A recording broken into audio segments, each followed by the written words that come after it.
Lord of heaven and the earth. Every nation sings the glory of your name. There's no greater joy than shouting out your praise. Every moment I will talk about your love. Who can ever count the wonders of your love?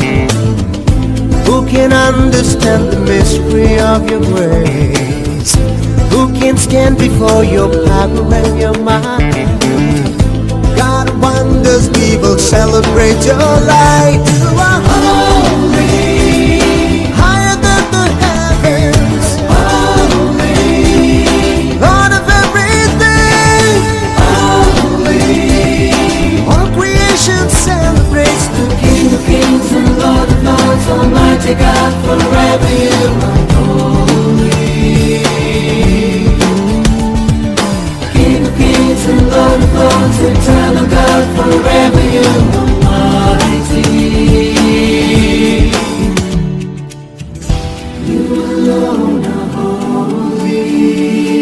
यीशु प्यारे दोस्तों, हमने 8वें पाठ में देखा था कि कलीसिया पैगंबरी जनता।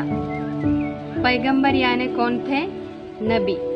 पैगंबर यानी नबी थे जिनको ईश्वर ने बुलाया था।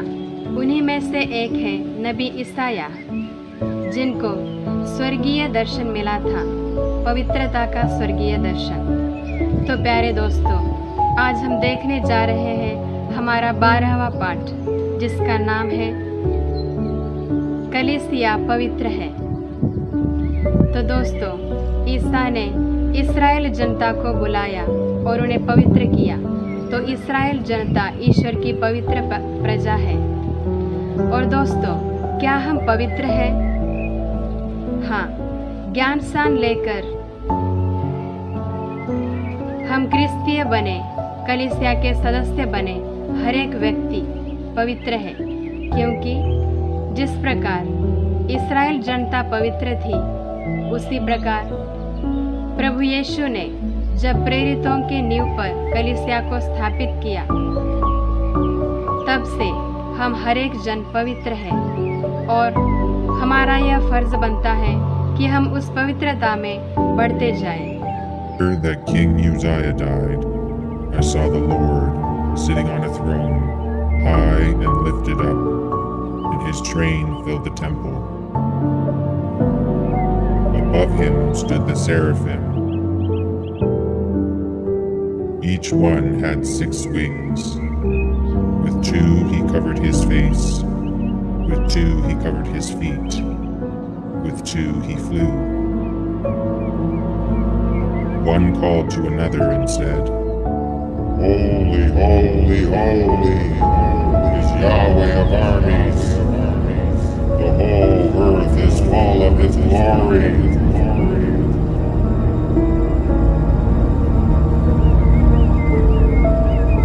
The foundations of the threshold shook at the voice of him who called, and the house was filled with smoke. So dear friends, हम सब कोई पवित्रता की ओर बुलाए गए हैं। यह ईश्वर की इच्छा है कि हम संत बने। पवित्र बनो, क्योंकि मैं प्रभु तुम्हारा ईश्वर पवित्र हूँ। पवित्र वचन से यह स्पष्ट होता है। प्रेरित संत पौलुस हमें सिखाते हैं, ईश्वर ने हमें अशुद्धता के लिए नहीं, पवित्रता के लिए बुलाया। ईश्वर ने हमें इसलिए बुलाया था और बनाया था कि हमें उसकी पवित्रता में भागीदार बनाए। ईश्वर ने संसार की सृष्टि से पहले मसीह में हमको चुना, जिससे हम मसीह से संयुक्त होकर उसकी दृष्टि में पवित्र तथा निष्कलंक बने। प्रेरित संत पेत्रुस भी यह आह्वान करते हैं, आपको जिसने बुलाया वह पवित्र है, आप भी उसके सदृश अपने समस्त आचरण में पवित्र बने। इसलिए हमें पवित्र जीवन बिताना चाहिए। आगे हम देखते हैं, कलीसिया पवित्र है और उसका पवित्रीकरण होता रहना भी है। कलीसिया पवित्र है, साथ ही साथ उसका पवित्रीकरण होता ही रहना चाहिए। पश्चाताप और मन परिवर्तन द्वारा वह निरंतर पवित्र की जाती रहती है। परम पवित्र ईश्वर द्वारा चुने हुए ईश्वर के लिए समर्पित लोगों का समूह है कलीसिया। जो पवित्र है वह कलीसिया में निवास करता है। पवित्र आत्मा द्वारा कलीसिया संचालित है। अनेक संतों से धनी है कलीसिया, इसलिए कलीसिया पवित्र है। लेकिन कलीसिया की संतानें पापी एवं दुर्बल मनुष्य है। सबों के साथ शांति बनाए रखे और पवित्रता की साधना करे। इसके बिना कोई ईश्वर के दर्शन नहीं कर पाएगा। इसके बाद हम देखते हैं पवित्रीकरण ईसा द्वारा। पुराने विधान में यह माना जाता था कि पाप हरने वाले मेमने के रक्त से मंदिर, बलिवेदी और जनता का पवित्रीकरण होता है।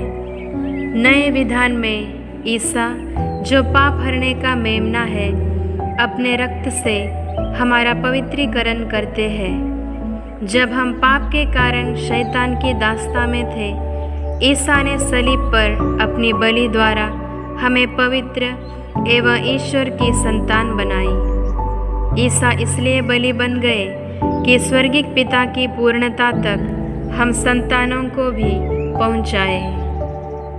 और हम देखते हैं पवित्रीकरण ईश्वर वचन द्वारा।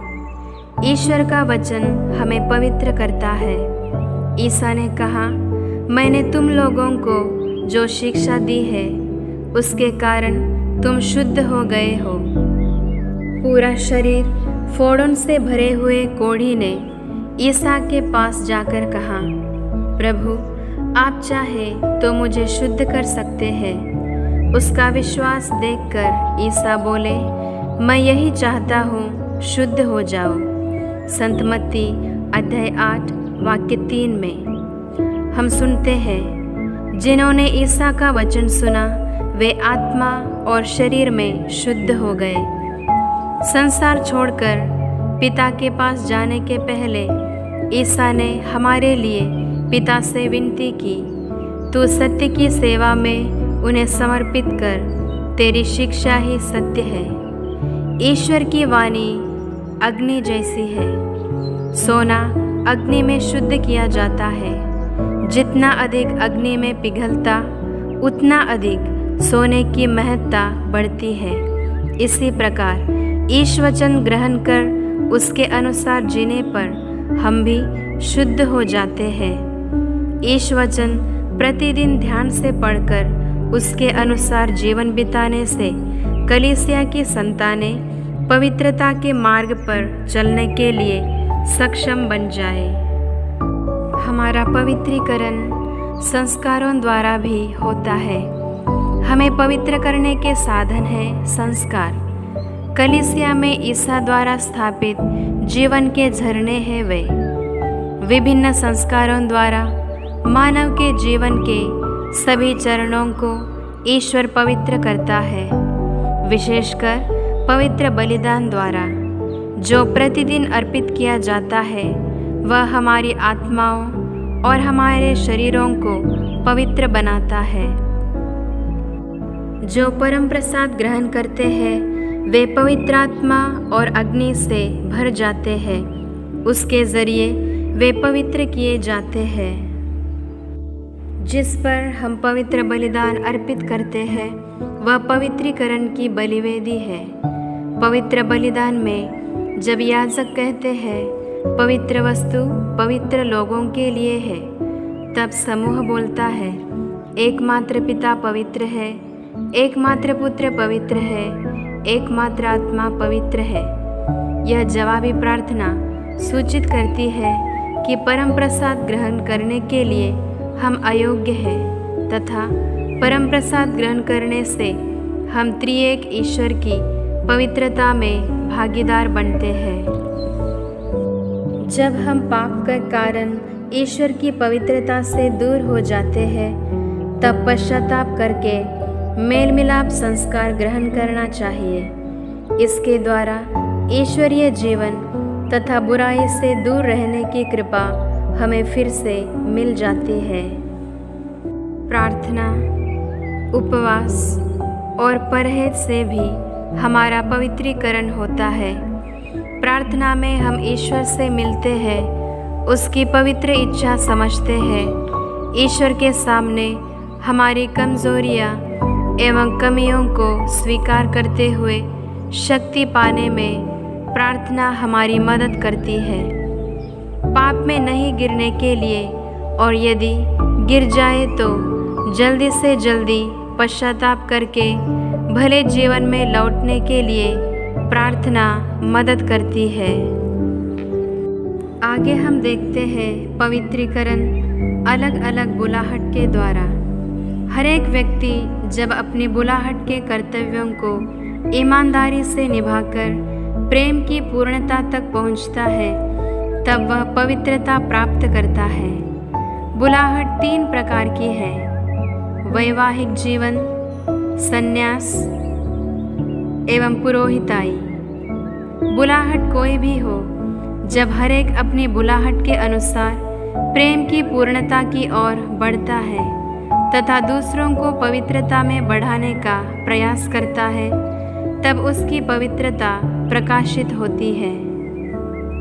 इस प्रकार जब हम ईश वचन, संस्कार, प्रार्थना और उपवास द्वारा पोषित होकर अपनी अपनी बुलाहट के अनुसार बढ़ते हैं, तब ईश्वर के संतानों के योग्य पवित्र जीवन बिता सकेंगे। संत पौल ने अपने पत्रों में यह उल्लेख किया है, हम ईसा मसीह द्वारा पवित्र किए गए हैं और संत बनने बुलाए गए हैं। तो प्यारे दोस्तों, हमें ईश्वर ने जिस तरह पवित्रता की ओर बुलाया है, पवित्र जीवन बिताने के लिए हमें बुलाया है, तो हम यह प्रयास करेंगे कि हम एक संत बनेंगे, है कि नहीं? क्या तुम्हें इच्छा है संत बनने की? ज़रूर होगी ना। तो आप ऐसे सोचते होंगे कि सिर्फ फादर और सिस्टर लोग, इन्हीं लोग संत बन सकते हैं, लेकिन ऐसा नहीं। दिखते हैं संत डोमिनिक सावियो और उसी तरह सेंट लिटिल फ्लावर के मम्मी पापा, वे पारिवारिक जीवन बिताए फिर भी वे संत बने, तो हम भी संत बन सकते हैं, है कि नहीं? तो प्यारे मित्रों, तुमको इस पाठ के लिए यही होमवर्क है कि आप लोग संत बनने का प्रयास करें। अपने भले कार्य करते हुए, सत्कर्म करते हुए, छोटे छोटे कार्य करते हुए भी हम संत बन सकते हैं, ठीक है? तो हम अगले पाठ में मिलने तक बाय बाय।